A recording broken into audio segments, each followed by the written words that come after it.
What's going on, guys? It's your boy TanMista, and in this video I'm going to be sharing my thoughts regarding the rebalancing for Bowmaster, the new updates to Elite Dungeon, and also the brand new Evolution Dungeon that just been added.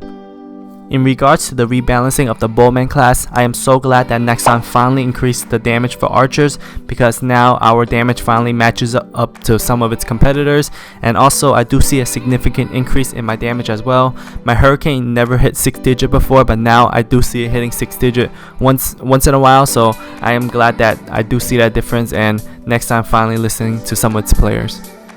I can finally also start using arrow streams during grinding in Star Force fields as well. I don't have to only use Hurricane, so it'll be a great way to farm monsters by mobbing instead of just single target damage, and I see the damage in my arrow streams as well. In regards to the Elite Dungeon updates, there's going to be 3 main changes that's going to be happening. The first change is that stages from the Elite Dungeon will be reduced to 5. So previously there was going to be 1 Elite Dungeon per 10 levels starting at level 95, so it'll be 95, 105, 115 and so on. But now it's going to be changed to only 5 specific dungeons. So these dungeons are going to be for level 15 and up, level 55 and up, level 85 and up, level 125 up, and level 155 and up. The second main change is that hard mode is going to be removed from Elite Dungeons. So now the difficulty level for each stage will be increased just a slight bit. To me, this doesn't impact it too much, because if you're in a party, the outcome doesn't really change that much unless you're soloing the dungeon. But I like this because now you could get both weapon powders and armor powders from this run, and you don't have to go specifically for normal or hard dungeons specifically for these powders. The third and final change is that you will be able to acquire equipment level up materials more efficiently from Elite Dungeons. So previously it was a lot harder to get Elite Dungeon powders, but now from level 85 and up you start getting epic powders, and from level 125 and up you start getting unique powders. These unique powders are super good. I'm so glad that they made this change. It's so much more accessible to get powders now. In general, my overall opinion about this update, I believe is a pretty good thing for everybody, because now it's a lot easier to get powders. Previously you will need to get your alts to at least level 115 to get decent amount of epic powders, but now you just need to get your alts to level 85 and you start getting a good amount of powders. For example, I'm doing 85 dungeon on all my alts right now, and they're getting roughly 9 to 11 epic powders per run, which is insane because that was the amount of powders I was getting on my 125 alts. So now it's gonna be a lot easier to be making alts. To level a character to level 85 is actually not hard at all. You could be getting an alt to level 85 in one day, to be honest. You just need to leech Sky Terrace 2 to like level 60, and from there you could just if you have enough money, get your characters to Star Force 40, and I'm pretty sure you could get to 85 within like 2 hours, to be honest. So expect the prices of items to drop significantly, because since it's so easy to get powders, the item value is gonna drop. So that's the downside of it. Other than that, I believe it's a good thing, because now the game gets a lot easier. Now it's a lot easier to get powders. You don't have to grind as hard for it. Also, since hard dungeon is removed and both normal and hard dungeon is combined to one, now it's a lot easier to find party members as well. You don't have to solo the dungeon anymore. Now, as long as you go on at a time where everyone else is playing, you will most likely find a party. So that's a really good thing. No more solo in any dungeons, and it's gonna be super easy to clear these elite dungeons now. And you know what's the best thing? With more powder means more fusions, which means more Fusion Friday episodes. It's gonna be lit. You're not gonna want to miss it. I'm gonna be attempting an emblem every Friday, so make sure you tune in. With all these powders that I'm gonna have a bunch of items to be fusing from now on. One thing that I did forget to mention, if you're partying with a whole bunch of players and you are low level, make sure you manual the boss, because if you just leave an auto battle, most likely you will fail because you won't be doing enough damage, especially if you're in a party of 6. They'll probably kill it a lot faster, so make sure you manual it and don't let anything fail you. There is an update to the final stage of Elite Dungeon runs, in which the characters usually walk over to the boss before it's summoned and it starts auto battling, but now the character stays in place until the boss is fully summoned before it walks over. So especially if you're a low level player, make sure you keep it on manual and walk over to the boss and attack it manually and get in your couple of percentage in before the entire team clears it, so you could not fail the dungeon.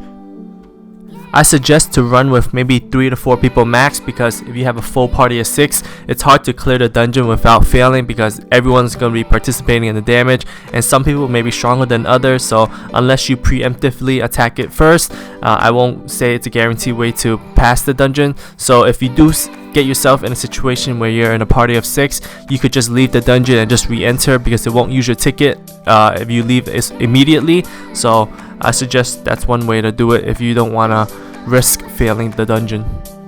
That's all I have to say about the Elite Dungeon updates. Now I'm gonna move over to the new Evolution Dungeon.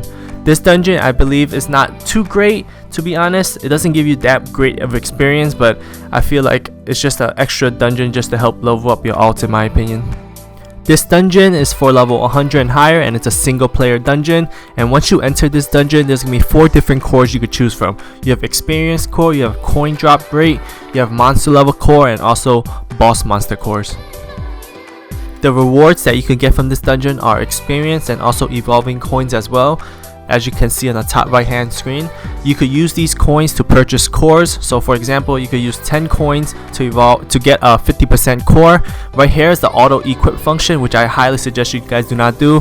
Right now you're spending 2 mil every time by default if you choose the auto equip function, which I didn't know for the first time. So when I was running the first couple of dungeons myself, I was just running this and I was losing 2 mil every time. So I highly suggest you guys do not do that. If you guys would like to, just run the dungeon without equipping any cores. Run it a couple of times, you'll get coins for finishing the dungeon, and then you can use these coins to purchase cores after. Since I do have some coins, I'm going to be using these coins on an experience core and a boss monster core, and I'm going to just run through the dungeon just to show you a little gameplay of what it looks like. There are 6 stages in this dungeon. The first stage, you defeat 20 monster N1s. For the second stage, you defeat 20 system monster N3s. For the third stage, you defeat 3 division monsters. Stage 4, you defeat 20 system monster N5s and defeat 5 system monsters E10. For the fifth stage, you defeat 20 system monster N2s. And for the final stage, you defeat 20 system monster G6s.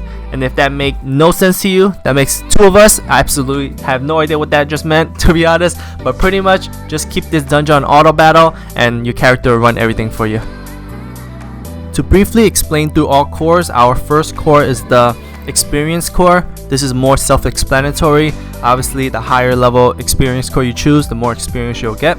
Our second core is going to be the evolving coin drop rate increase core.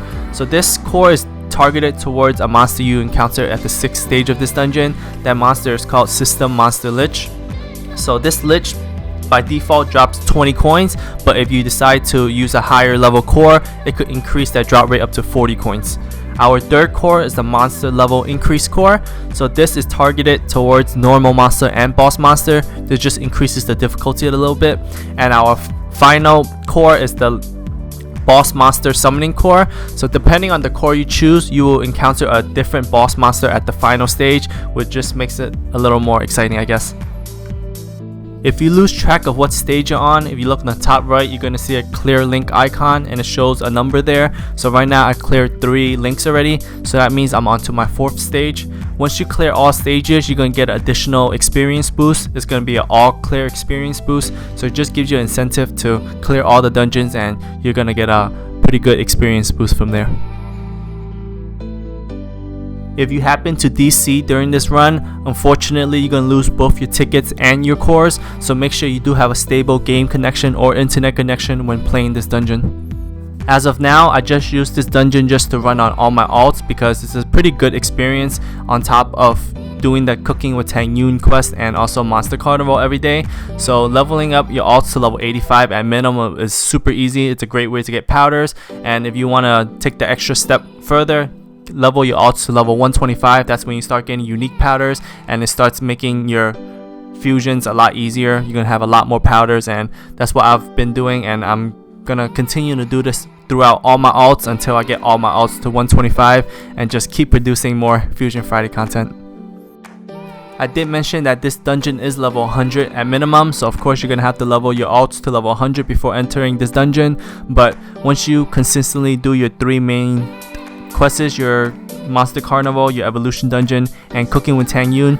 Getting your characters to 125 should be super easy. Shouldn't take too much work as long as you put in a couple of weeks into these characters, just doing these dailies every day, and in the end it'll pay off, trust me. So now we're on the final stage of the Evolution Dungeon. Once I get rid of all these pigs, the System Monster Lich is going to appear and it's going to drop coins. Also, since I did use the Monster Core, that Leviathan boss monster just appeared. And right now, as you can see, I just cleared the Lich monster. And now all these coins drop. Depending on the coin drop rate increase core that I choose, it'll drop more coins, but I didn't use one, so it just dropped the default amount of a max of 20.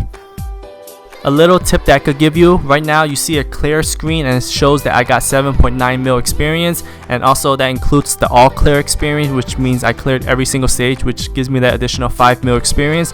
But you could also continue grinding here and just keep it on auto battle until the time runs out, because that will give you more experience. I didn't know that the first time. As soon as I seen the clear, I left the dungeon, but you should stay a little bit, just get the extra experience, and it's worth it. The most crucial thing about staying after it's cleared is that the amount of evolving coins that you could get is significantly higher if you just grind out this last minute or two. If I were to just leave the dungeon now, I would get 13 evolving coins, but if I grind out this extra minute or two, the amount I could get is nearly double or triple the amount that I could get, and that's just specifically because I stayed this extra time grinding out this last couple minutes. Alright, so now we're just running down the clock. We got like 20 seconds left in this dungeon, and you're gonna see by the time I finish this dungeon, the amount of coins I get is a lot higher than how much I would get if I were to just leave the dungeon immediately. We're just gonna wait another 10 more seconds. We're just gonna grind it out. 5 seconds. I'm just collecting all the coins I could get before time runs out. And as you can see right here, 41 coins. So the difference between 13 and 41 is pretty high, so that's why I suggest you stay a little longer. Anyways guys, thank you for making it this far into the video. I appreciate you guys for watching all my videos. Make sure to like, comment, and subscribe, and I'll see you in the next video.